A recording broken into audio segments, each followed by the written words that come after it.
Welcome to grade 6 कक्षा में आप सबका स्वागत। मैं हूं लक्ष्मी, आपकी हिंदी टीचर। आज हम सीखने वाले हैं थोड़ा सा ग्रामर को क्या बोलते हैं हिंदी में? व्याकरण। In the month of April already we have learned about वर्ण विचार। वर्ण विचार माने क्या होता है? वर्ण माने क्या होता है? लेटर्स। वर्ण माने लेटर। वर्ण विचार, what are the kind of letters? वर्णमाला में कौन कौन से अक्षर होते हैं, उसका क्या क्या भेद होते हैं, वो सब हम जानेंगे अभी। Before we start the class, वर्ण माने क्या है? वर्ण माने एक लेटर। वो भाषा की सबसे छोटी इकाई है। It is the beginning the like a small particle of the varnamala, माने that is the smallest one in the varnamala. If you take an individual letter, this is the varna, means one single letter is called varna, भाषा की सबसे छोटी इकाई। And वर्ण माने जिसका कोई विच्छेद नहीं कर सकते हैं, nobody can break the letter, that is called अक्षर।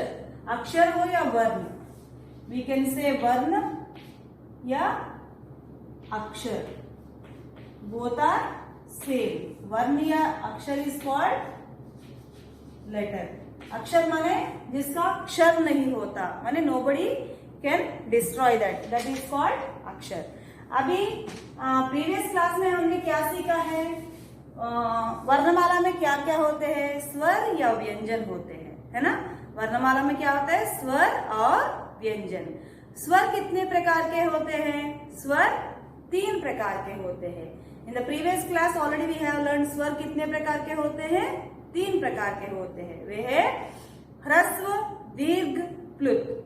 आपको याद है कि नहीं? आपको याद नहीं है तो फिर से एक बार वो वीडियो देखिए तो याद आ जाएगा। स्वर कितने प्रकार के होते हैं?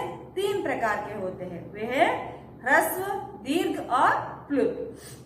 ऐसे ही स्वर के बाद वर्णमाला में क्या होते हैं? व्यंजन होते हैं। अभी व्यंजनों के भेद जानेंगे। व्यंजन में कितने भेद होते हैं? 3 भेद होते हैं। व्यंजन में कितने भेद होते हैं? 3। अभी वो क्या क्या है देखेंगे। अभी देखिए व्यंजन में स्पर्श, अंतस्थ, ऊष्म। व्यंजन कितने प्रकार के हैं? जैसे स्वर कितने प्रकार के हैं? 3, ह्रस्व, दीर्घ, प्लुत। द सेम वे व्यंजन ऑल्सो 3 प्रकार के होते हैं। वे है स्पर्श, अंतस्थ और ऊष्म। और every individual how to, like in the previous we have learned in the swar how to spell, what are the short sounds, what are the long sounds, everything we have learned, right? The same way स्पर्श, इसमें व्यंजन में स्पर्श का उच्चारण कैसा होता है? उच्चारण माने pronunciation, how to spell.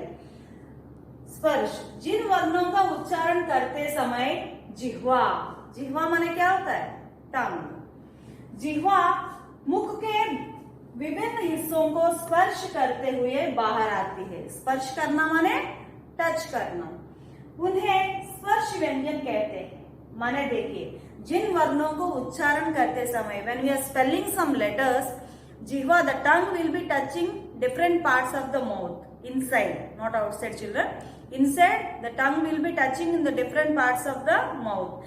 Then, when we are spelling some letters, when tongue is touching different parts of the mouth, when the sound is coming out, स्पर्श करते हुए, with touching, the letters sound is coming out, उन्हें स्पर्श व्यंजन कहते हैं। Means to spell those letters, the tongue will be touching different parts of the mouth and the sound is coming out. Those are called स्पर्श व्यंजन। स्पर्श व्यंजन क्या क्या होते हैं? का वर्ग से पा वर्ग तक स्पर्श व्यंजन है। का वर्ग से पा वर्ग तक। आप सबको पता है ना कितने वर्ग होते हैं व्यंजन में? का, च, ट, त और पा। 5 वर्ग होते हैं, है ना? का वर्ग, चा वर्ग, टा वर्ग, ता वर्ग, पा वर्ग। ऑल दीज 5 वर्ग comes under स्पर्श। All these 5 words comes under स्पर्श। Next one, अंतस्थ व्यंजन। अंतस्थ व्यंजन माने जिन व्यंजनों को उच्चारण करने के लिए स्वर और व्यंजनों के बीच होता है। It's not completely we will spell like swar or completely not like व्यंजन, like it's a mixed sounds. उन्हें अंतस्थ व्यंजन कहते हैं। ये 4 है। अंतस्थ व्यंजन कितने प्रकार के हैं? 4। अंतस्थ व्यंजन में कितने लेटर्स हैं? 4 लेटर्स है। वो क्या क्या है? य, र, ल, व। These 4 letters are called अंतस्थ व्यंजन। और स्पर्श व्यंजन में क्या क्या होते हैं? का वर्ग से लेकर पा वर्ग तक 5 वर्ग स्पर्श में आते हैं और ये सिर्फ ये 4 अक्षर अंतस्थ व्यंजन में आते हैं। अभी तीसरा भेद है ऊष्म व्यंजन। पहला क्या है? स्पर्श, दूसरा अंतस्थ व्यंजन और तीसरा ऊष्म व्यंजन। ऊष्म व्यंजन में क्या है? जिन व्यंजनों का उच्चारण करते समय हवा मुंह से टकराकर तेजी से बाहर निकलती है और ऊष्म पैदा होती है, उन्हें ऊष्म व्यंजन कहते हैं। अभी देखिए, जिन व्यंजनों का उच्चारण करते समय when you are spelling some letters, what will happen? The sound will come like air will move very faster from the mouth and मुंह से टकराकर, माने थोड़ा जैसे air is giving dash to the mouth and coming out, तेजी से बाहर निकलती है। Very fastly the air will move out of the mouth and ऊष्मा पैदा करती है। ऊष्मा means some heat will produce in the mouth because that much force will come when you spell those letters. उन्हें ऊष्म व्यंजन कहते हैं। When you are spelling like that, when heat will produce in your mouth and air will blow very faster from your mouth, then only you can spell those letters. That is called ऊष्म व्यंजन। What are ऊष्म व्यंजन? ऊष्म व्यंजन कितने हैं? 4 हैं। वे हैं शे, श, स, हा। If you spell and check, you can understand. शे, श, स, हा।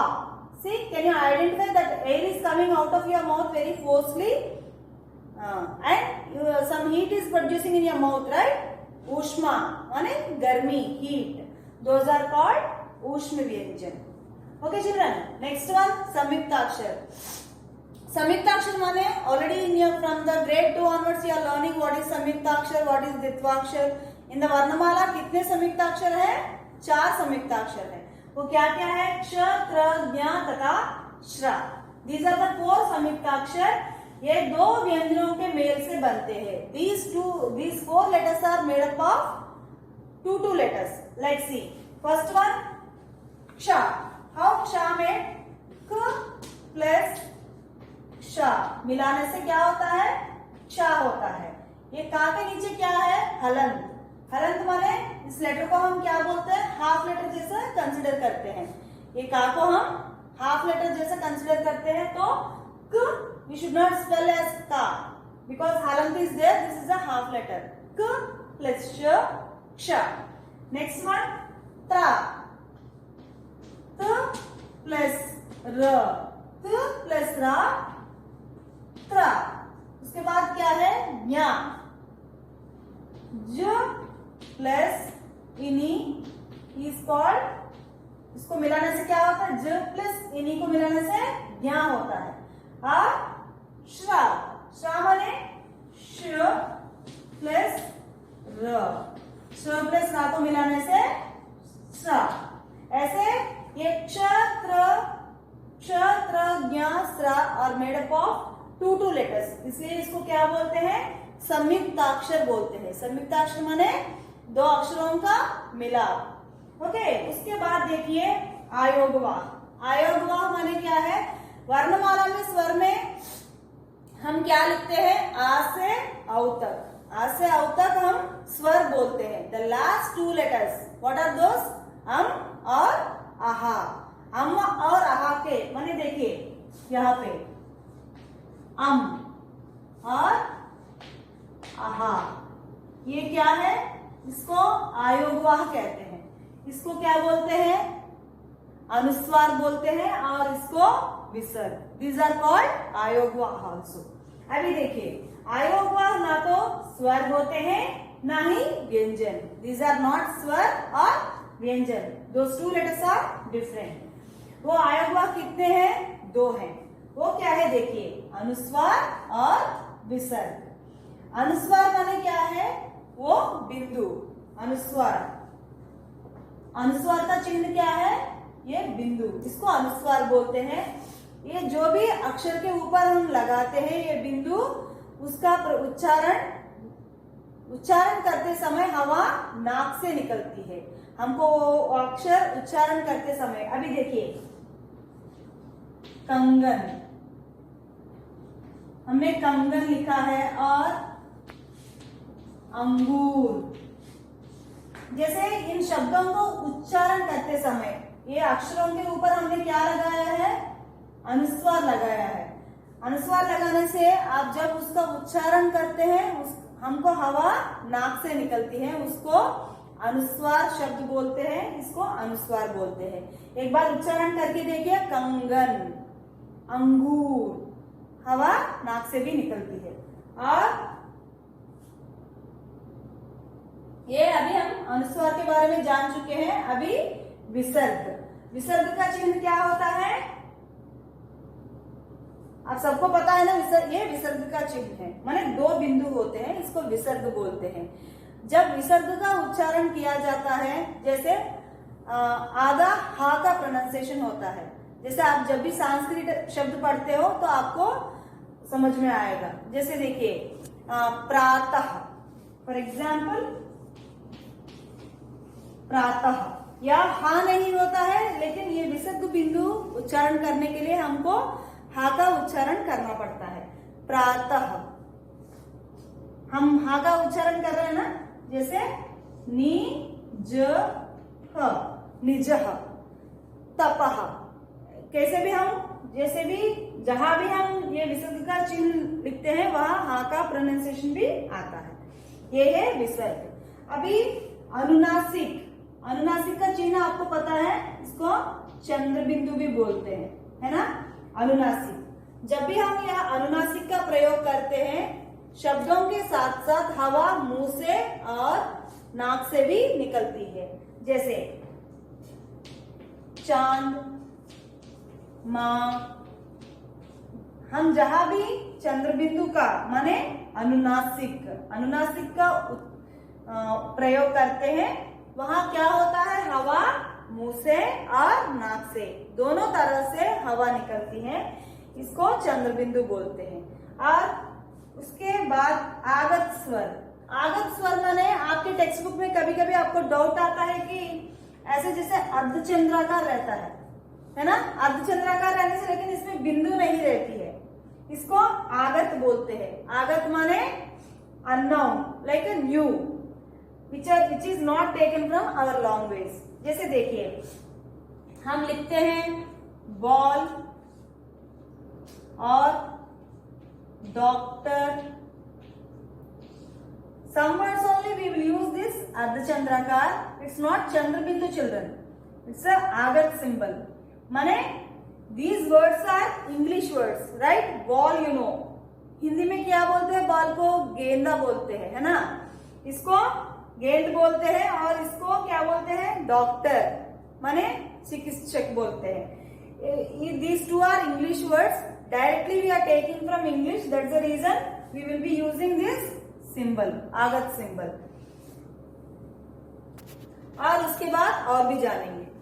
अभी तक हम व्यंजन और व्यंजनों के भेदों के बारे में जान चुके हैं, और एक बार रिकैपिचुलेशन करेंगे, फिर से दोहराएंगे एक बार। वर्ण विचार, वर्ण विचार में वर्ण कितने प्रकार के होते हैं, 2 प्रकार के होते हैं, माने वो क्या है, एक स्वर और दूसरा व्यंजन।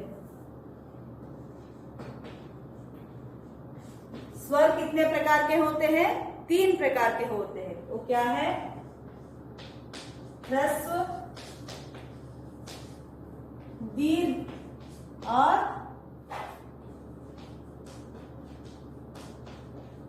प्लुत। स्वर कितने प्रकार के होते हैं, 3 प्रकार के होते हैं, ह्रस्व, दीर्घ और प्लुत। वैसे ही व्यंजन कितने प्रकार के होते हैं, स्पर्श,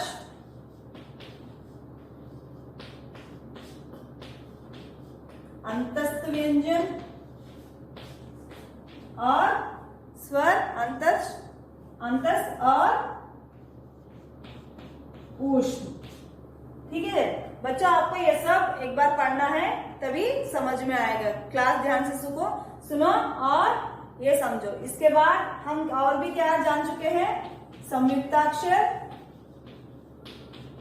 संयुक्ताक्षर के बाद अनुनासिक, अनुस्वार और विसर्ग, आयोगवा,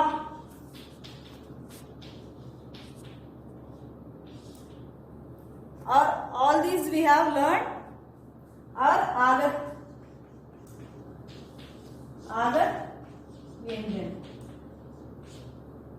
फिर से एक बात देखिए, संयुक्ताक्षर माने क्या क्या आते हैं इसमें, क्ष, त्र, ज्ञ, क्ष, त्र, ज्ञ और श्रा, ये 4 अक्षर संयुक्ताक्षर है। क्ष किससे बना है, का और श से, त्रा, त और र से, ज्ञ, ज और नी से, श्रा, श और रा से बने हैं। और अनुनासिक, अनुनासिक का सिंबल क्या है, चंद्र बिंदु, और अनुस्वार का सिंबल क्या है, बिंदु, और विसर्ग क्या है, 2 बिंदु आते हैं ऐसे, उसको विसर्ग बोलते हैं। आयोगवाह माने, आयोगवाह होली बिंदु और विसर्ग। आगत व्यंजन माने इसके ऊपर जो सिंबल आती है अर्धचंद्राकार। All this once again you have to recheck, learn it. धन्यवाद।